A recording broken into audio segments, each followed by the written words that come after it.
Who is he?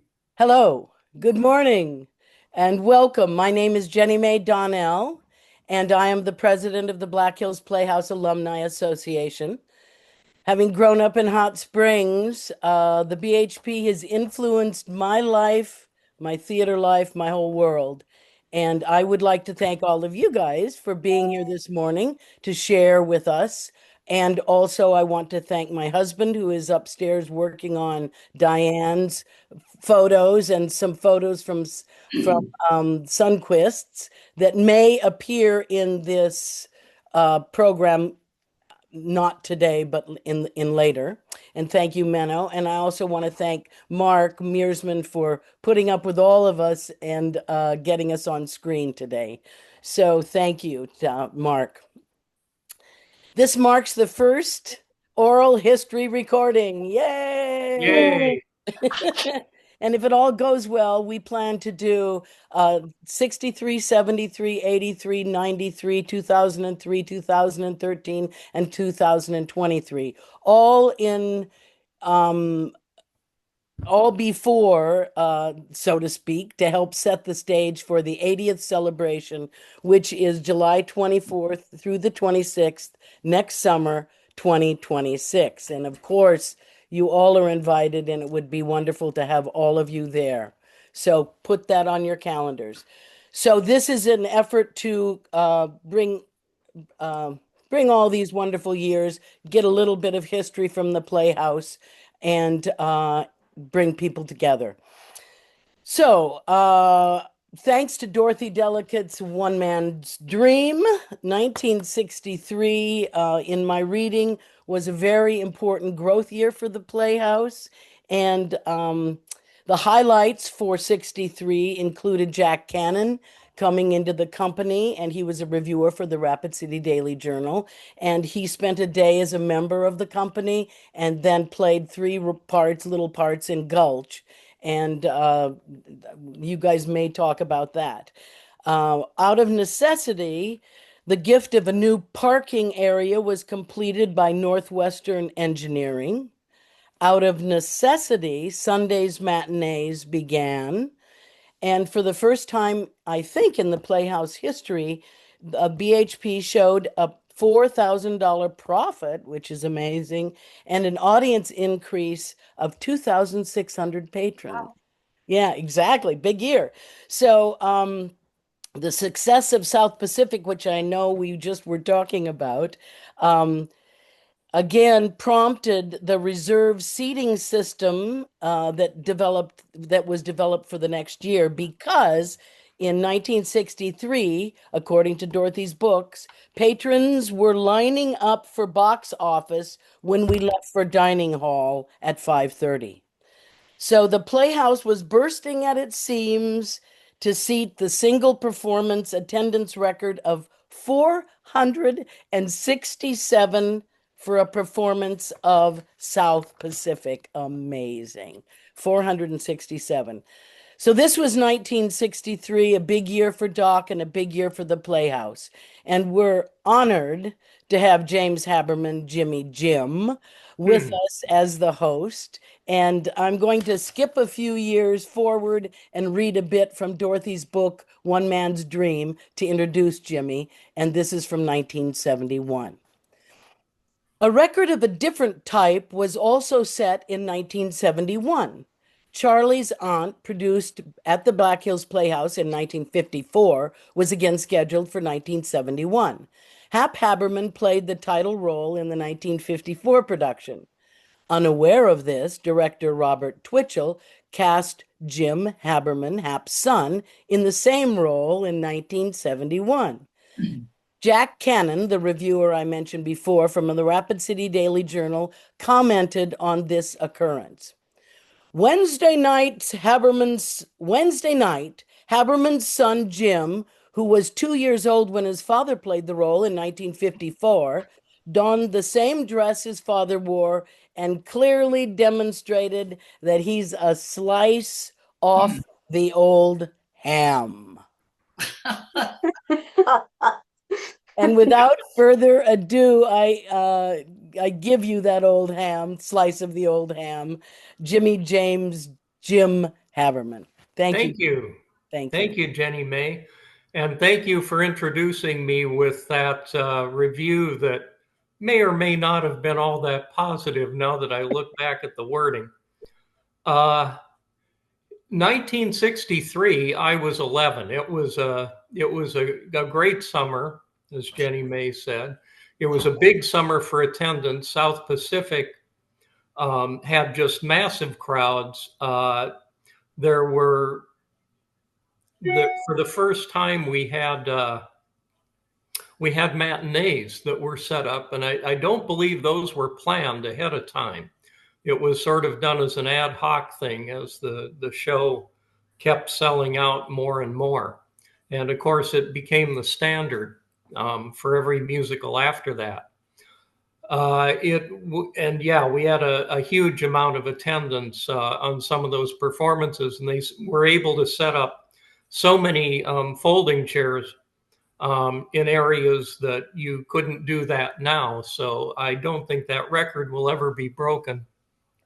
Harvey also did extremely well in terms of attendance. It was a big deal because my dad, Hap, had done the show in 1950 out there and was redoing the Elwood P. Dowd opposite Evie, and they made a great contrast on stage, as always.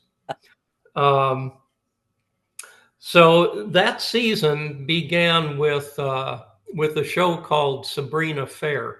But before we get into the show by show things, I'd kind of like to hear everyone just sort of introduce themselves and let us know whether this was your first summer or not, and any overall thoughts you had about being there that season.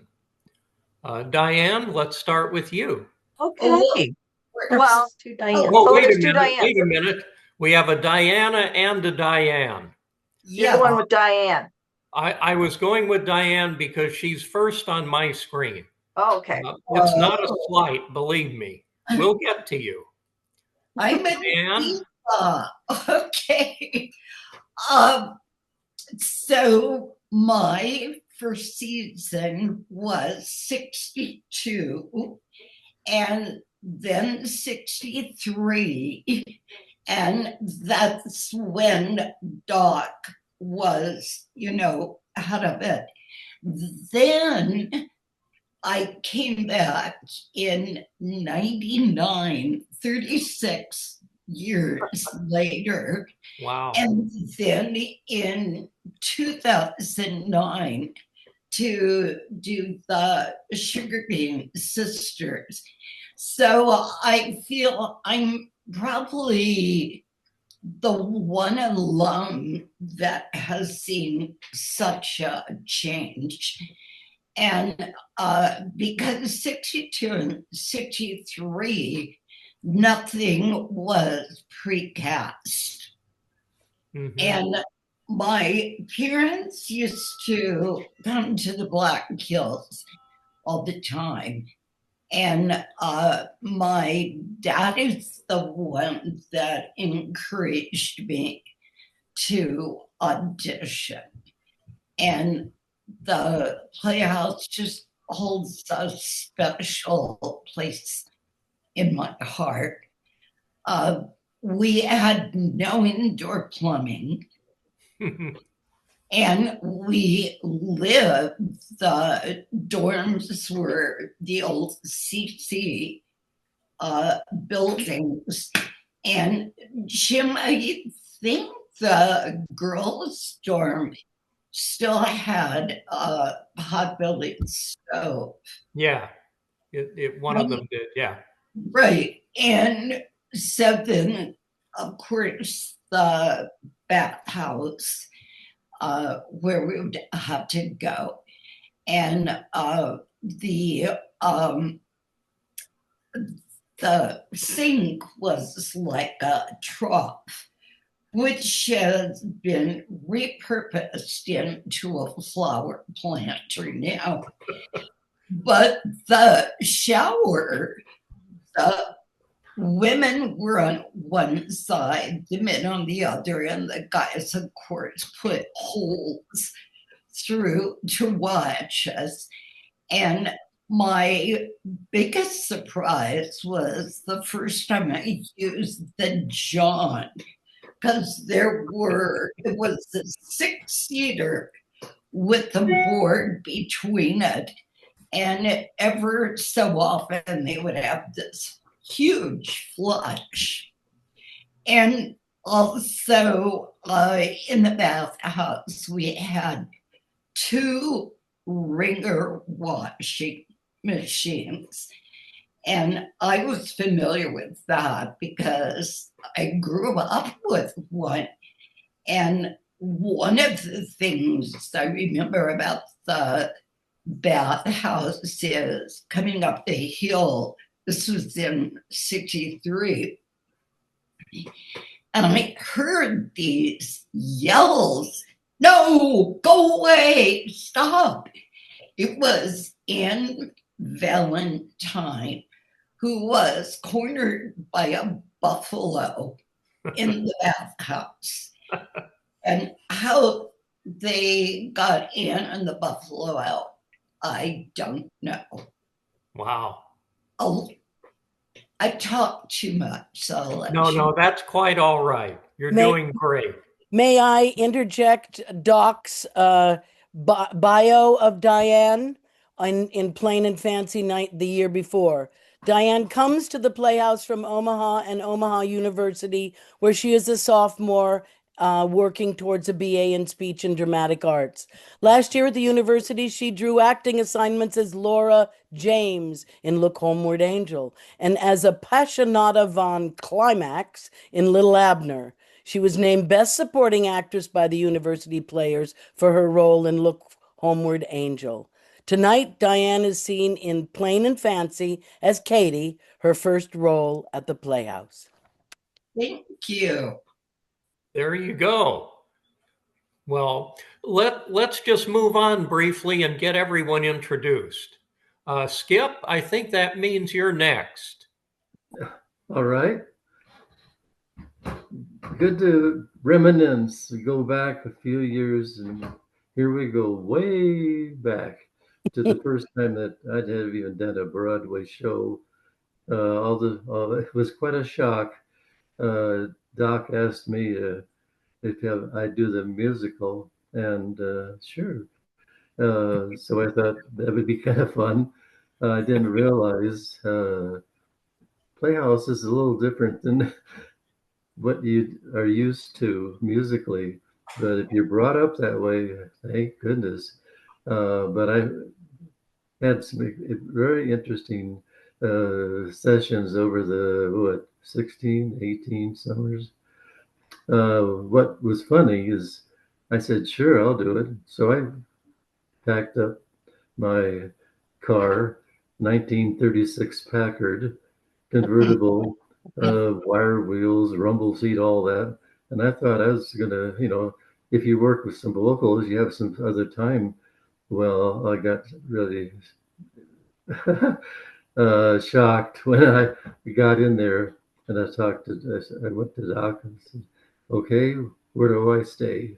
He said, well, there's a little building next to where Wifey and Doc lived. So that's where I went to greet the squirrels. And they helped me. But it was really nice because I love the outdoors. Well, that little house had outdoors at the top and the sides and so forth. It needed to repair like the rest of the Playhouse buildings. But I made it. And after I got acquainted a little bit, I could go. They introduced me to the Trillery, which was kind of a shock because the floors were not level. I said, "Oh dear, I know we have dancers here, but that's going to be tough." Also, some of the things that I wanted to do that I couldn't, and then all these other things that came in. I said, really, I'm doing this? Well, Doc Lee gave me the keys for that. And he says, here's another key. I said, what is this for? Well, you're going to be in charge of the the men's room and the women's room. In other words, when the audience comes in, you better have everything all ready to go. So okay, so I'm a music director, and I'm also what do you call that? It must be cleanup, I guess. And Custodian? I need Custodian? what's that? Permanent latrine orderly. Yeah. Custodian? What would, yeah. I guess so. If that's what it was. Anyway, that was kind of funny. But I had a lot of different experiences working with theater people than music people, because theater you have dance and you have all that. And so first time that we had auditions, no, before that, I said, why don't we just get together in the Trillery, and I have some music from the former musicals, and they'll be fun to sing, because I wanted to get their voices going. And I said, what I heard, I said, well, we have some work to do. And we did that for a while. And before the show started or something, we'd be in the Tuileries.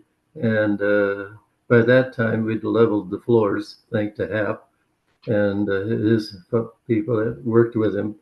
Uh, let's see, what else was it? I should continue. Uh, After a few of those sessions, vocalizing, I was able to get some of the range widened, highs and lows. And I said, okay, what about the harmony? Because we had the original Broadway script, manuscripts. I said, what are we going to do? And so that really helped from where I was.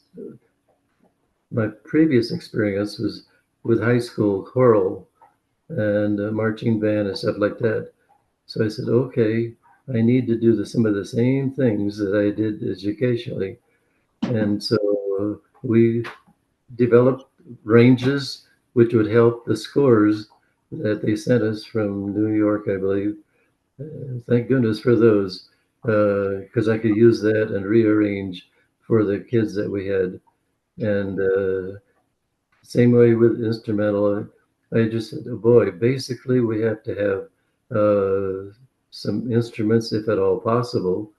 And during the summers, various people came in who I knew, and they had instruments with them because they were moving. I said, hey, how about it? Can you help this show? I need bass, I need a set. And thank goodness, here's Hap again. He way back, no, when I first got there, they were asking, and I said, oh, is there anybody who plays the marimba? They said, no. Hap said, well, I do have a marimba, and I don't know where it is in California or wherever. And I said, I can't do South Pacific without the marimba. And thank goodness he was there. He helped me with that. So many things. I remember we were going to work in the theater eventually after we learned our parts and stuff. Hap said, I don't think we can handle this backstage music, or we don't have any room in front. So he was the one that built a little platform on audience left. And that's what we started to get used to as far as instrumentally. And the kids picked it up sort of quickly, especially had to do that. And thank goodness for Twitchell, because by then he'd been working with them on stage and dance and so forth. And we started to put it together little by little, and it was a fun show to do. And all the people that I was new, and to me, they were new.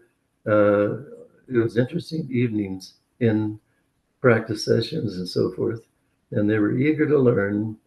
And I learned a lot about theater and musicians and actors and dancers, and put it all together. It was to me, it was kind of a magic, because I hadn't worked with dancers in a theater production like. So those are some of the things I remember. There are so many. If I go back, it's on and on and on.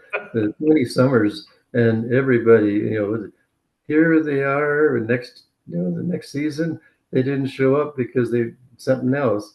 But some stayed with us for 2, 3, 4 years. That was really a nice moment because they'd been through that and helped the others, and that's how we grew. And it was a good time. Sure different than in a music department. You stand up and sing and play whatever marching band, and that's it. And all of a sudden, here comes a theater group, and they want to do some musicals. So that was a fast study, and I Yeah. look back and say, man, that was an accomplishment musically, dance wise, and working with other people than musicians all the time. So it was a fun time and great people to work with. They were open minded. So many musicians are not that open minded, but here's a chance for theater people to really express themselves, not just vocally, but dance and theater, drama, and all that. So that was a good experience for quite a few years. But then by that time, Bonnie and I had two little boys, and it said, hey, they're growing up, and we need to be in Vermilion so they can play baseball and softball or whatever. So that's how we sort of ended it little by little, because we always went back to see the production. So a wonderful experience. Yeah. Well, South Pacific was especially serendipitous. I think everything really came together beautifully with this show, which had a lot of moving parts and big pieces, and Yeah. featured a lead who sort of was a linchpin to a lot of the Playhouse's successes in the late 50s and early 60s. And that brings us to the Sunquists. Um, if you wouldn't mind, tell us a little about your experience out there. You guys were pretty young when you Yes, were at we the were. play. We were 6.5 that year in '63 when South Pacific came on. I think Dad played Emile the Beck. Mm. And I think I sent you a picture Yes. of him, Jenny. Yes, we will. It'll be in the next newsletter. It's just a good. beautiful picture. Thank you. Beautiful picture. And- Anyway, we pretty much ran amok out there in the hills. Jimmy was kind of between the Pratts and us, and I think the Knutson kids, David was about Jimmy's age. Yeah. We basically saw a lot of dress rehearsals, and I remember Diane and I were watching one play. I don't even remember what the play was, and we were goofing off. Look Homeward, Angel with Nancy Woolenberg. Oh yeah, and we were goofing off in the audience, and at intermission, Diane and I both wore braids. And in full costume, Dad comes out, grabs our braids with Nancy in tow, and we all got in trouble big time. Oh, It was bad. oh, Yeah. Sorry Yeah. about that, Diane. You were in that one. Uh, We created a ruckus. Yeah. that was 64. Yeah. Look Homeward, Angel. Yeah. 64. That's But we correct. had lots of good times. We were in the Gulch, we were in the tourist scene and in the church scene. Yes, I have a program of the Gulch that shows that you portrayed Judy and Jody, which I thought, I didn't remember that. I guess they must have made those names up for you. I think they did a lot of that on the fly. But yeah, I remember that you were in the church scene, which we all got to sing loudly, if not well. And doing the Gulch was always an interesting experience. Maybe we'll come back to that in a minute. Your dad, Don Sunquist, was on stage. His charisma was just something else. He really put across a lot of personality. Um, kind of a big guy in a good way, and with a powerful voice. He did Brigadoon. He did the leads in Brigadoon, Oklahoma, Guys and Dolls, Plain and Fancy before he was in South Pacific, which I would say is probably his biggest triumph. And then Kiss Me Kate the next year. So he was kind of a star and a draw. People would come out to the shows just because he was in them. So that was sort of a big deal, and I think it had a lot to do with the show's success that year. He had a voice that absolutely could compare to the three tenors, even though he was a baritone. But we also found out we have a brother, and it was Dad's son out of high school, and he is now 75. He'll be 75, and his name is Steve Merrill. He's a baritone as well, and just a remarkable man, and looks just like Dad. And I know I'm going to have a Freudian slip one day and call him Dad, but so Wow. that was a kind of a piece of news that was interesting as well. Yeah, Yeah, but that's a new one on me, I'll tell when you. we moved to Fort Lauderdale, Dad started singing arias throughout Miami and Fort Lauderdale because he had such a tremendous voice. Mm-hmm. What else do you remember, Di? From the Playhouse, starting at the Playhouse. We lived in a few different places, but I remember the Waldorf is the furthest back. Yay! The Waldorf. What a beautiful place. And we shared it with the Knutsons. They had the bigger side and we had a smaller side.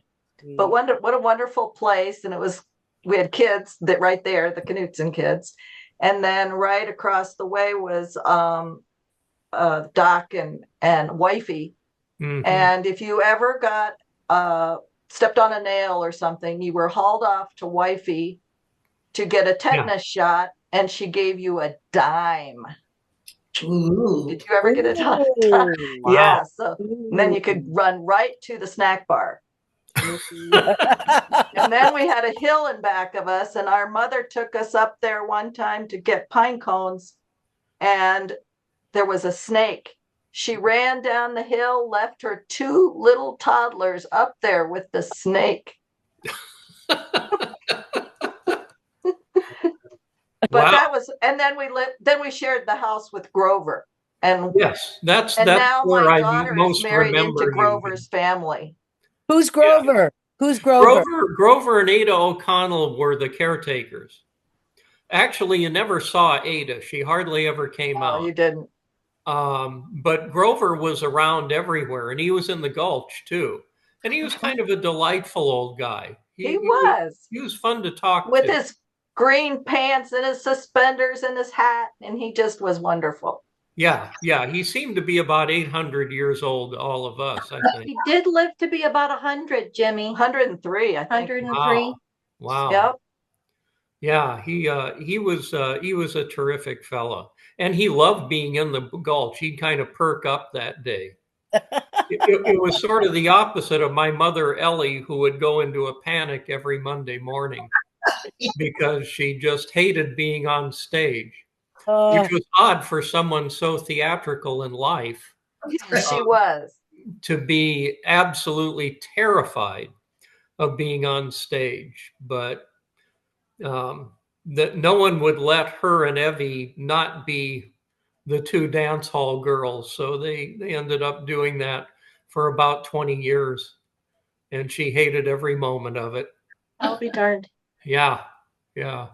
And actually, I think we saw, because we would come up, I think we saw the 1963 production of one of those Monday nights, Tuesday nights.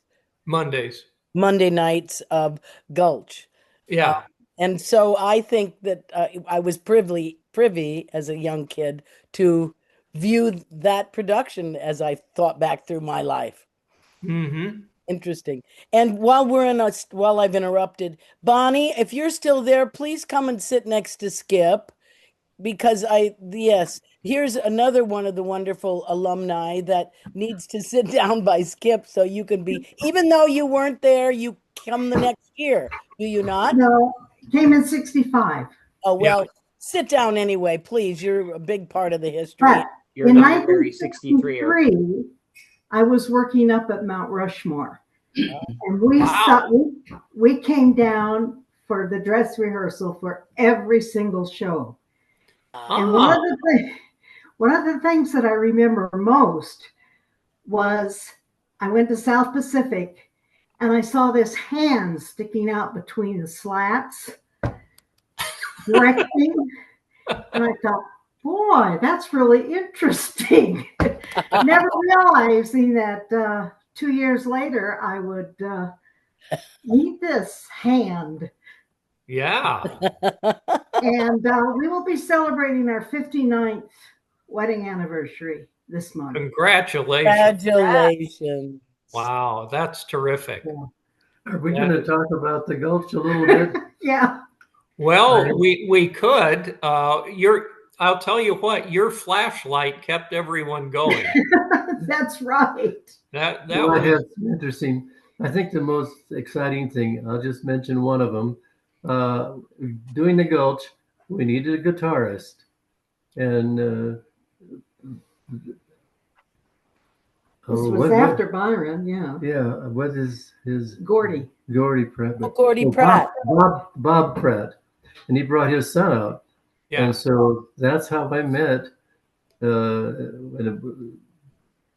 Gordy Pratt, and we had some great times. And he didn't know how to play guitar, so I can see him at the Playhouse starting, and look at what he has done did during his lifetime. Amazing. We sat down, and the music wasn't on manuscript or anything, so we started. I needed that guitar player, and Gordy Pratt, and he started out, and we played the melody line, and then he knew some of the chords, and I just look what happened. You talk about all the graduates and what they've accomplished. Well, that's one of them that I really remember. Gordy Pratt was just excellent, and then look what he did later, in professional as well. So that was just one thing that I always look back, and thank goodness for whoever wrote it. And I think it's Don. Yeah, Sundquist wrote the original music in it. Yeah. And Lipke was the lyricist. Lipke. Right. Yes. Right. And then Skip arranged it. Yeah. He finally put it all down. Oh, that's great. People were asking about it, so I just everything else was just come see, come saw. We had to have it, and he stepped up, and we sat down. Don't go. That's how that little background, And then we started singing with it, and we took that up to the Trillery. And when we taught everybody on, every year it changed a little bit, so we had to have those warm-ups, and we had to work on that Legend of Devil's Gulch in that way. So yeah. But anyway, thank goodness for some of those. I just think how many there are that went into professional areas, and we can be so proud of them. Yeah, it's really terrific. I'm interrupting again. Gordy played in front of the snack bar classical guitar so gorgeously in those early years. I had no idea he came. Thank you, Skip. He was 12 years old. Yeah, he came out with his dad, Bob Pratt, hired as the shop. But he's a quick learner, so look what he's done. No kidding. No kidding. Yeah. Gordy was 12 on his first summer there, and he was already 5'11".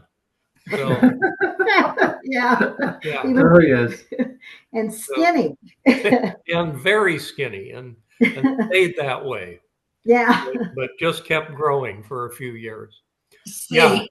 Jim, can I say a couple things about South Pacific? Mm-hmm. Okay.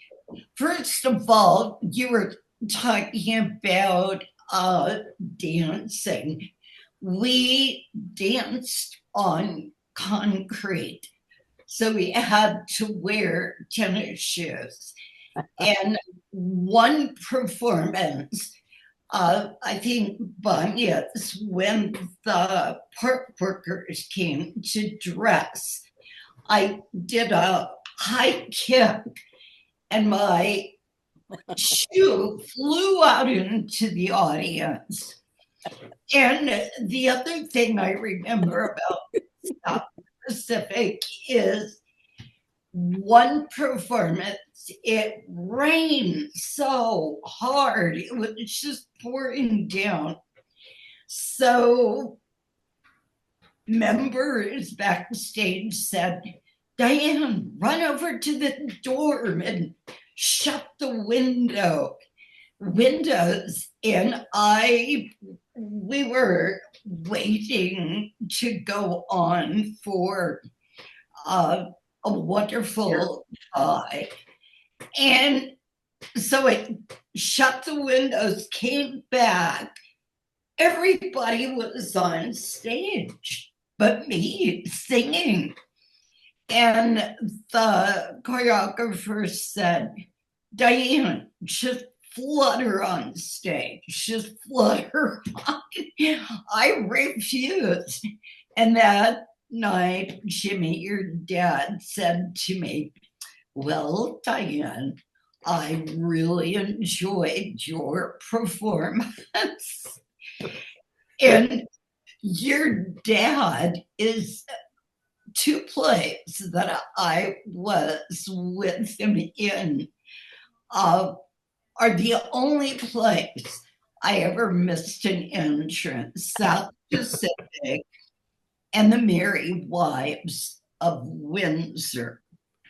And, you know, it just like, I told your dad, I said, I don't think we should perform together again. But he never got mad. No, he was an even-tempered guy, a sweet man.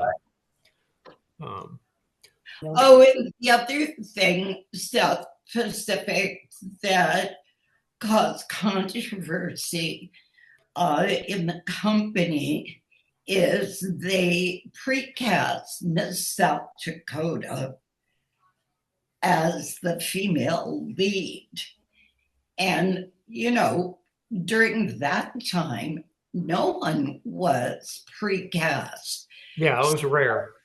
Yeah, so all the girls were excited about auditioning for Nellie. And then in walks Miss South Dakota. She was not well received by the women in the group, but the other thing on costumes, they wouldn't let us just wear regular bathing suits. They thought they were too risque.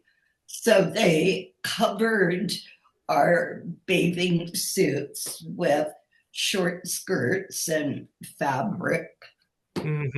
Yeah. Yeah, it's pretty funny to look back on that now. And your Millie Litt in that? Millie Litt was terrific. She was Bloody Mary. She's a big memory of mine. She was wonderful. Her Yeah. And Denny Ristow as Luther Billis. It just goes on and on. There were some awfully good people. Well, one of my best friends it was Bill Beckfar. Yeah. He played Stu Pot. And I'm an only child. Bill was my brother, adopted brother over the years till he died. We kept in touch, and he just was wonderful. Yeah. Yeah. He was a great guy and a fine actor, too. He was in a lot of shows out there. Well, let's see. We opened the season that summer with Sabrina Fair. Right. Diane, you played Sabrina. Yes, I did. Do you have memories of that production? Yes, I do. I remember the French, learning the French, and memorizing that was not an easy task. And let's see, Dick Needham, I think, didn't he play the chauffeur? Yeah, Dick Needham was in the show. Yeah. Linus Larrabee Jr. Okay, so he was the son, but yeah, it was so much fun. Yeah.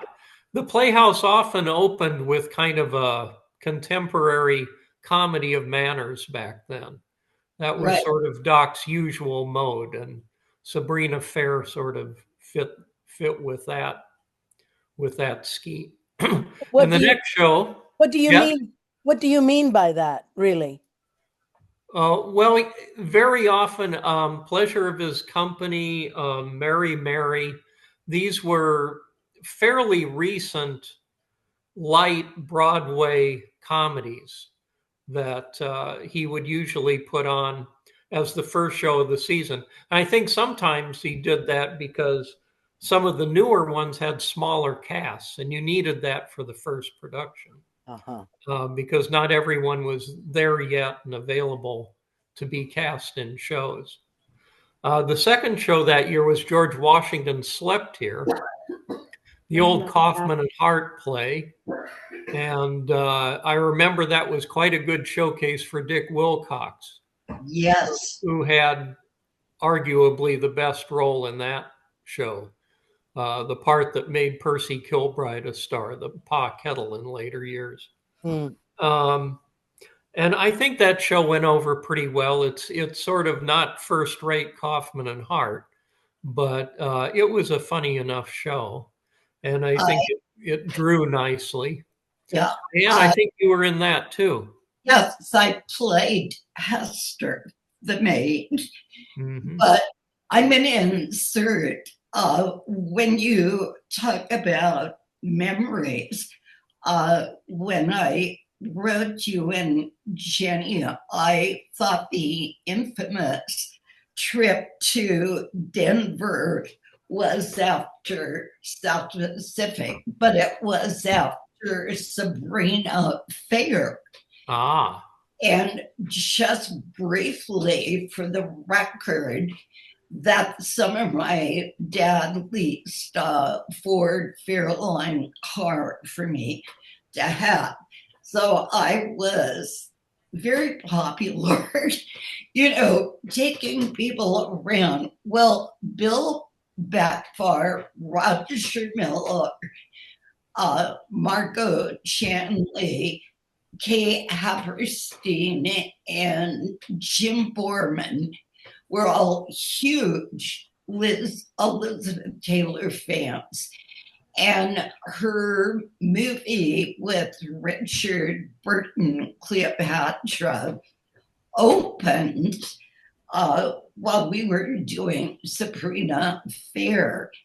And so we took off after the last performance, because I think it was Tech Week, getting ready for George Washington Slept Here. And the idea was to drive all night to Denver, catch the matinee, turn around, be back in time for breakfast and crew work. Well, we are driving along, and I wake up and the car is going about 5 miles an hour. One of the guys, I think it was Jim Borman, was driving, and I said, "What is going on?" And we had hit construction on this dirt road out in the middle of nowhere, wheat fields all around us. And so we get out of the car. Margot, the three guys didn't know a damn thing about cars. And Margot looks under it and says, you've got a hole in the transmission tank. So Margot and I look across this field, and we see a crop duster hanger. A guy outside of it. So Margot leaps over the barbed wire fence, runs like hell to this guy, gets the guy. They come over in their truck, and he said, "You're like 50 miles from Denver, but there's a town about 5 miles away. So you need to go there and get a case of transmission fluid, and then stop every 10 miles and put fluid in." So we did that. We got to Denver, and the matinee is like 2:00, and there is a small garage right next to the theater. So we take the car there, and the guy said, "Okay, I'll fix it. I'll just put a bill under the windshield, and you can send me a check." So we thought, great. So we went to the film, which was absolutely terrible. Yeah. We come out, and there is a note under the windshield wiper that says, "Sorry, couldn't fix it. Had to order a new transmission. It will be in Thursday." Well, we thought, oh my God, we're screwed. So 3 of us that were in George Washington slept here, took the Greyhound bus back to Custer. The other 3 stayed till my car got fixed and drove it back. So we get in Custer, it's like 5 in the morning. And of course, I've called Doc. I just blocked that conversation from my mind. I know it was very short. And Perry Van Wyk was there. He was the Perry Van Wyk. Yeah. And Lila. Yeah. And Lila, yeah. Yeah. He took us back to the Playhouse. And when we arrived, Doc was standing on the porch entrance of the snack bar, smoking his pipe, just giving us a weird look. And that morning at breakfast, he said, "Well, campers, I've got an announcement. From now on days off, no one may go more than 50 miles. And I don't know how long that stayed up. That was quite an experience. Yes, that I remember that announcement um, because I was confused at first. And then I talked to some people and got the background, and it was kind of the scandal of that week, that's for sure. And that rule stayed in effect for a good while, I know. Yeah, Maybe throughout Doc's tenure. But I yeah, think so. it And was it when was pretty strict, and we all knew the origin by then. when you talk about scandals, Jim, uh, my Ford Fairline had to get towed out by the Forest Service twice. Mm. Once, Marco and I set off to Keystone and to go to the copper room where a lot of us hung out. And my first husband was Steve, was the gold mine guy there. And he tells us about a shortcut on a fire road. Well, we got stuck and we had to walk back probably 5 miles to the playhouse. And it was raining. And in those days, when you went out someplace like the copper room, you dressed up. I had on a silk dress, nylons, heels, and I peed my pants because 3 deer jumped out. And I told Margot, I said, oh my God, if they're aliens, I know they're going to get us. And then, so we called Forest Service. So that was a big controversy. Then another time, Margot and I went, and I got a flat tire. Well, I didn't have a handle for the jack. So we used an umbrella, jacked it up, changed the tire, but we had left the headlights on so we could see. And of course, the car was dead. So we thought, okay, people are going to be coming back from the copper room. We'll just stay in the car and somebody else stop. Well, and at that time, so many people smoked. And so Mark and I took the ashtray and we lined up the butts from the longest to the shortest. And then we said, okay, we're going to take turns sleeping. Well, we woke up and it was like 6 o'clock. Nobody had stopped. Well, so again, we had to walk back, call the Forest Service, and found out reason people didn't stop. They thought Steve, my first husband, and I were making out in the car, and they didn't want to disturb us. So Wow.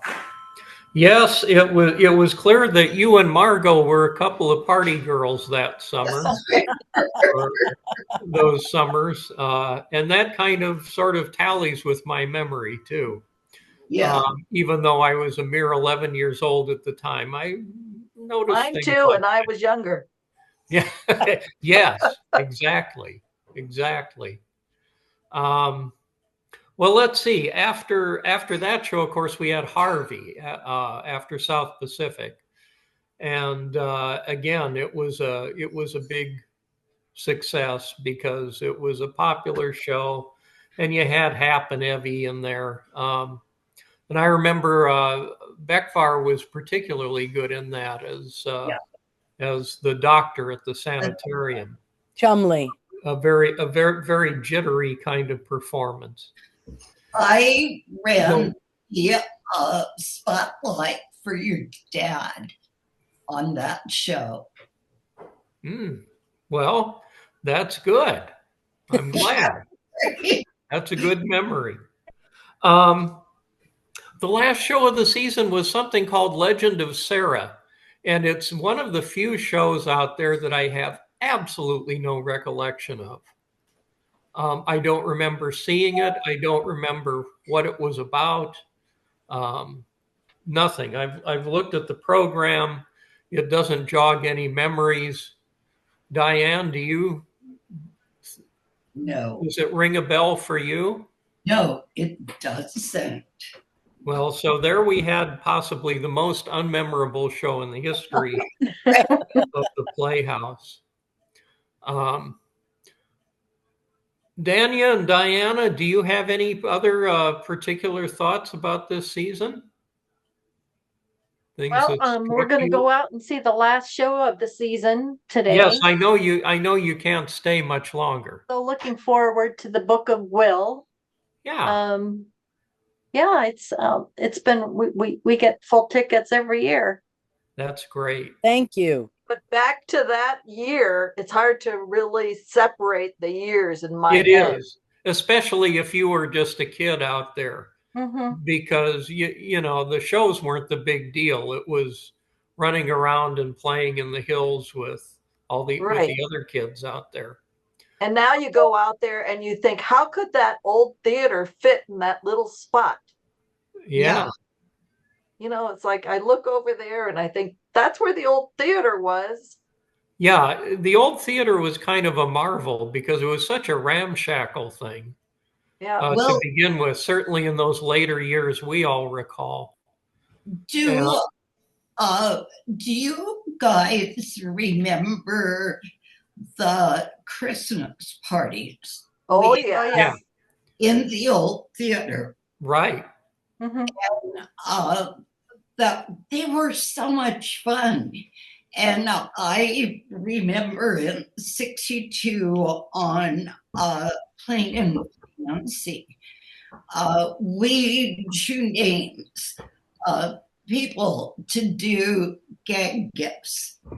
And I drew the name of the choreographer, who at that time I didn't know was gay, but he was, which is fine. So I got a jock strap and I covered it with sequins. He put it on over his pants at the party. Wow. That must have been '62. I remember Dad making a gift for Christmas out of a Barbie doll, and he made a Playboy bunny suit. And I think he drew Margot's name. Yes. That sounds about right. Margot, during one of the games at Christmas time, dressed up like a Playboy bunny. Yeah. That would seem to tally. Absolutely. You know, one thing, Jim, I don't remember spending much time in the pit. Like you didn't miss much. No, like I said, so many of us after a show would go to the Copper Room in Keystone. Yeah. And the owners would let us in, pull the shades, serve us. I remember I said, okay, I was a salesperson. For every 3 martinis I sell, will you give me a free one? And they said, yes. But that was so much fun. The other place that we would go is no one was excited about doing their laundry with Wringer washing machines. So we would, after rehearsal, 6 of us go to town and do our laundry at the laundromat. And the Skyline bar was right next door. So we'd drink Tom Collins. Mm.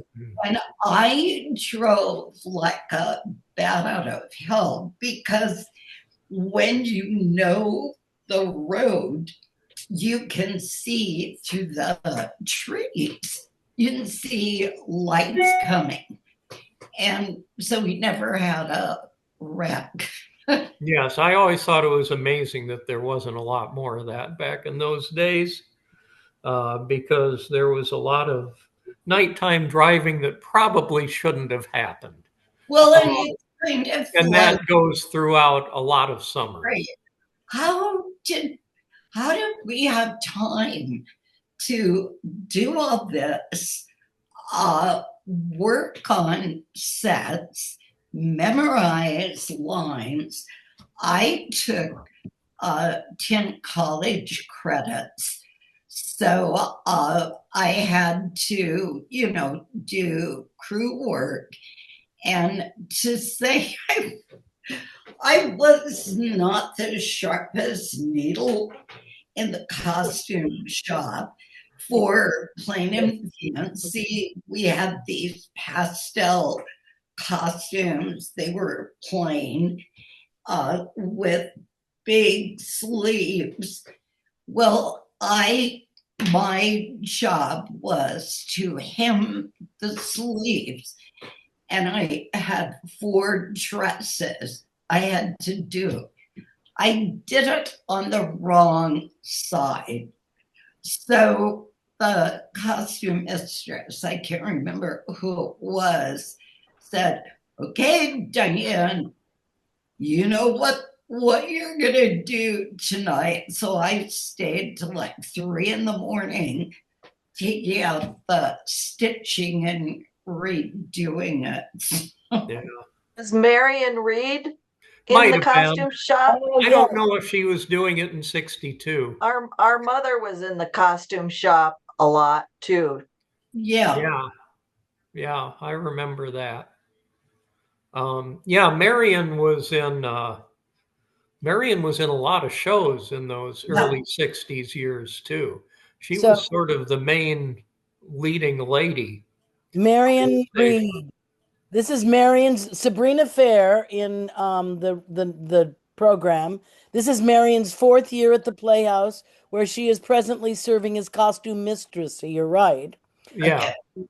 Marion graduated from the University of Minnesota with a BS in English in 1960, taught for a year, and now is teaching assistantship while working for MA at the University of West Virginia, where her husband Ron is technical director for the University Theater.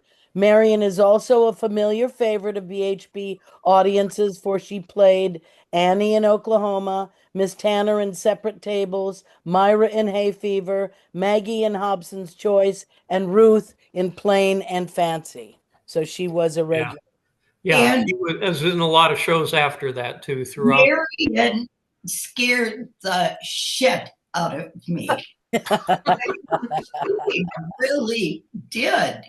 And I don't know if you remember, guys, but back in the day, cast members would play tricks on each other to try and see if we could write them up.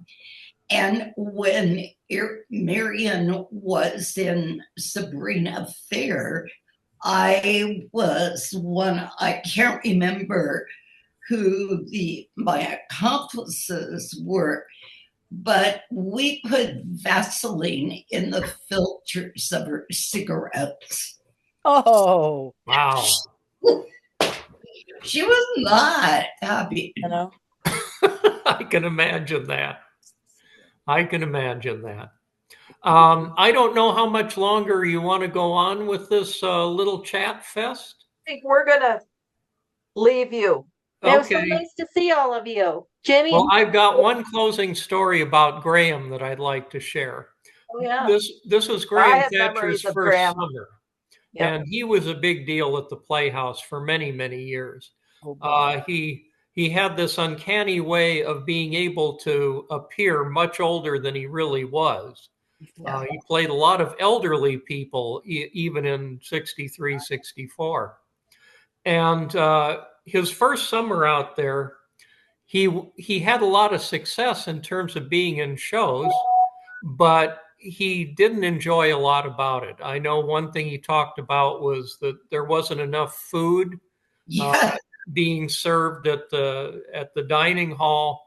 The cook that year was Jessie Dean, who was not a terrific culinary success to begin with, although she could be a lot of fun to talk to. And Graham, after the summer, he went back to California where he lived.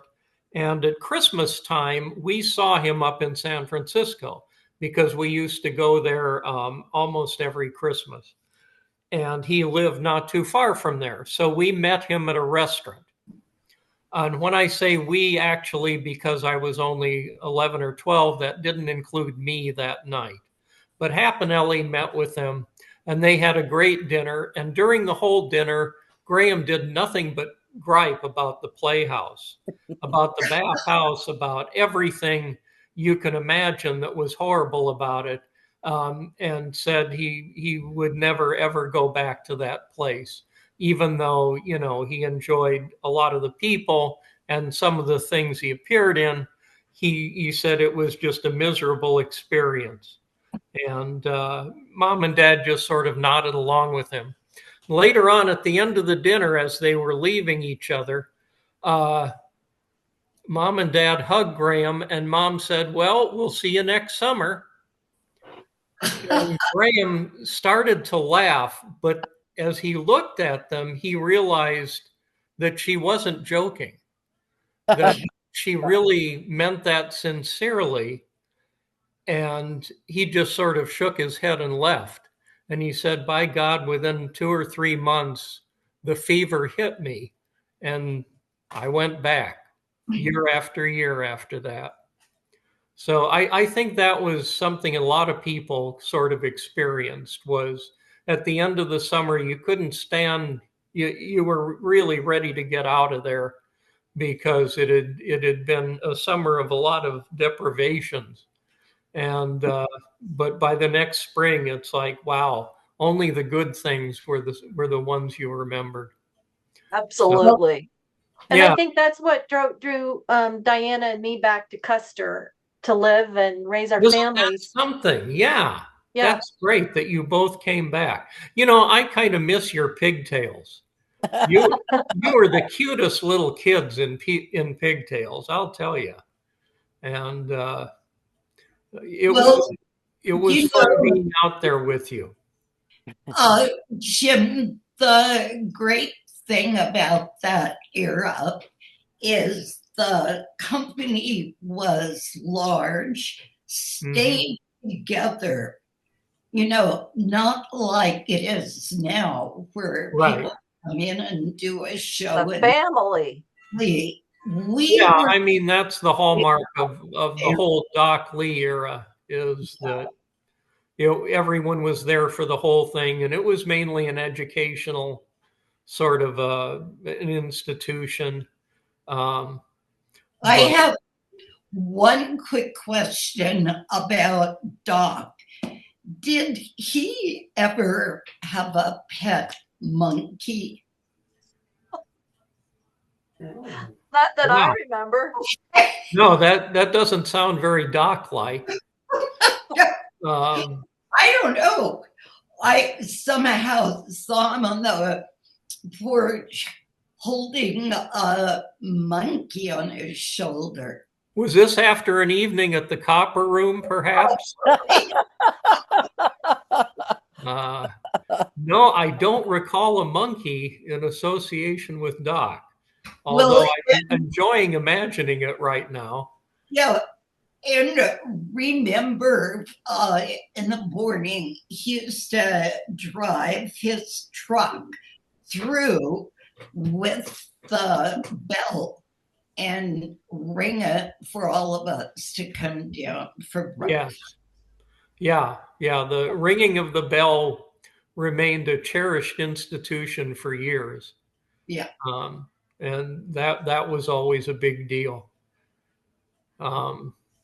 Let's see. One thing that I think a lot of people remember vividly about Doc was at those Christmas get-togethers at the Playhouse. He had a performance of Telltale Heart that he liked to do.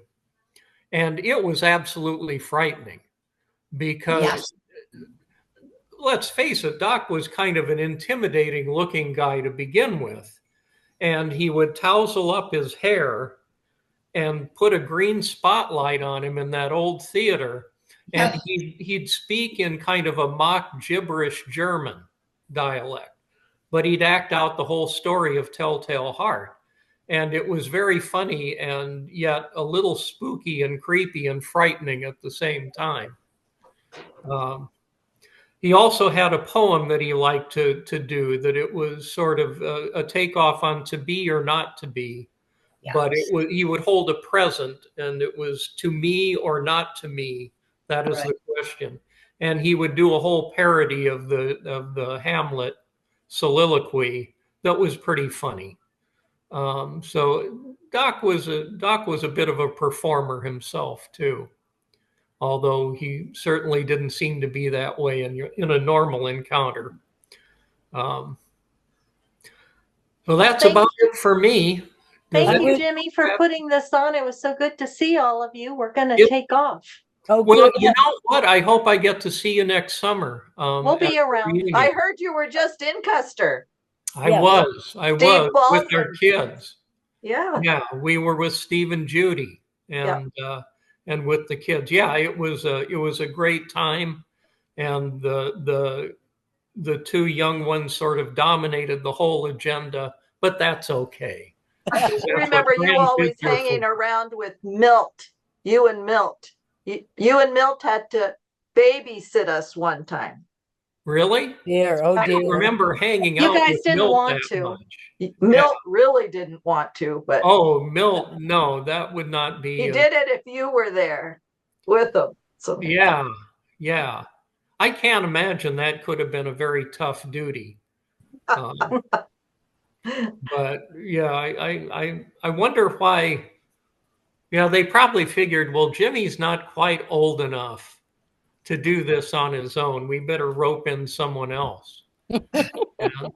They must have paid Milt pretty well to do that. I hope you kept your comic book collection. Oh gosh, not really. That would have been a fortune. Like so many of those things, those went by the wayside. I think Mom threw out a box of them at some point, as many mothers have done over the years, inadvertently or not. But yeah, I did have collections of stuff. I had collections of stamps. You can tell this was an only child. Those kinds of things. Anyway, may I just interject? Skip was also drawn back to the Playhouse for many years, and also to Custer just recently. They're back there. So, and just thank you to all of you. And thank Jim, you. I'll let you finish up, Jim, but I wanted to say a special thanks to Skip for all the wonderful work he's done at the Playhouse. The Playhouse was blessed to have you to have it. Thank you. Yeah, Skip, one thing that I wanted to say too was that Dad was just thrilled when you started coming out as the musical director. It had been kind of a patchwork thing for a few years, and some worked out better than others, but it really clicked with you. And he said, Skip is the most talented guy we'll ever have out here, and I hope we don't lose him at any point.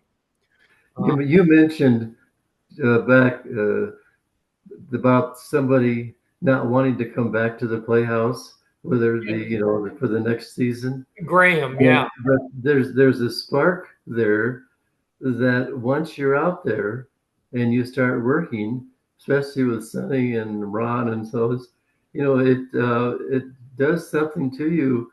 He said, "No, I'm not coming back to this place." Uh, it does affect you. I think you mentioned it. Yeah. So that really, when you work with somebody in music now, and they can just hopefully sing, but what happens later on, the next year, they come back and they're growing. When you, as a teacher, you want to see that. Yeah. And man, I had a golden opportunity from where from where they're coming from. I got to know that, but they really come, and that the audience participation, boy, that fires up an actress. And so you Yeah. mentioned it, but there are a lot of us that happened to, whether it be the instructors or the students that are coming out. It's just the chance. There's something that sparks, and I got to go back. Yeah. And then now we understand. It takes a little while for the body to understand these things, but that was a golden opportunity to see the advancement, and it helped all of us. So that was a great experience. Yeah. Yeah. I remember I don't remember who this was, but there was a young lady who was out there in the late 60s who came up with the expression of the Black Hills Playhouse goblins and fairies come and visit you early in the year and entice you to go back out when you had no thought of ever doing it again. And that's sort of what happens. That little fairy dust That's gets right. sprinkled. Yeah, right. Yeah. Well, I'm pretty much out of things to say, How unless someone unusual.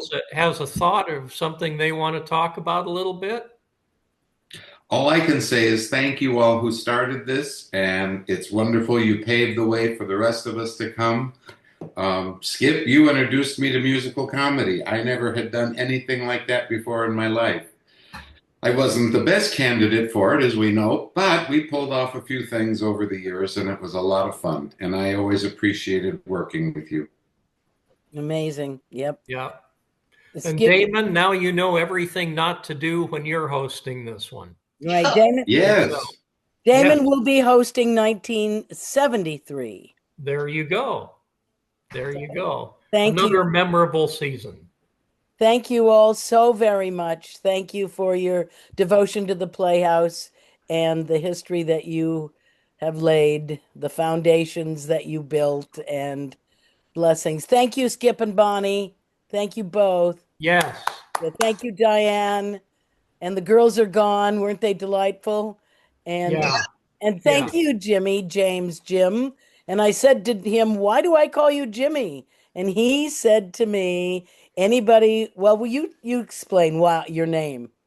Well, if you were ever around my mother, that's what she always called me, and it just I could never get rid of that. From the age of 12 on, I would keep repeatedly saying it's Jim. It's not Jimmy. And for years I hammered it into people and it didn't work. So I finally threw up my arms and said, well, that's just how it is. People who know me through my mother are going to call me Jimmy. Which is how I know you. And I thank you, Jimmy. And I'm going to continue to call you that in honor of your dear mother. Yeah, And thanks so much, Jenny May. thank you. Blessings. Mm. Thanks all. Thank Bye you. bye. All right. Bye bye, everyone.